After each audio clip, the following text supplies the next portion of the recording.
Kaixo, Olentzero, urtero bezala piztu dituzte kalean Gabonetako argiak. Eta horrekin batera iritsi zait zuri gutuna idazteko ordua. Badakit garai hauetan lan askorekin ibiltzen zarela, baina ezin nuen gutun hau bidali gabe lorik egin.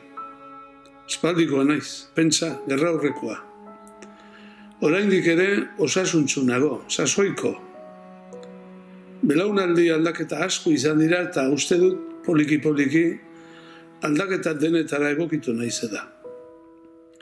Hasiera batean hemen inguruan nintzen ezaguna, baina gaur munduko edozein txokotan jakin daiteke nire berri.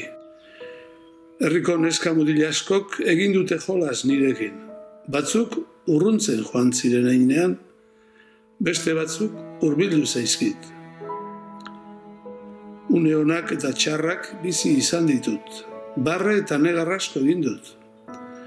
Barreak indar handia eman didan arren, negarrarekin konturatu naiz, benetan ez nagoela bakarrik. Jende asko eta asko dago nire atzean. Bihotz askotan dut nire lekutxoa. Aurten ez dizut oparia astunik eskatuko. Nire nortasuna mantentzen laguntzeko eskatu nahi dizut. Sortu nintzen egunetik eman didaten berotasuna sekula galez dadin. Urtetik urtera jende gehiagoren bihotzetan izan nahi dut lekua. Momentu honetan eman didaten babesa, momentu txarretan ere jasotzen jarraitu ahal izateko.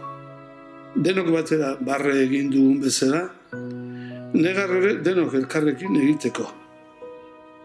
Sok hau ez dabila sekula eten. Horixe da behar dudana. Gutun honen ondoren jakingo dezu honezkero nor naizen. 82 urte dira sortu nintzela. Gorria da nire kolorea. Eta armarri, sentimendu eta herri haundi baten atzean babeste naiz.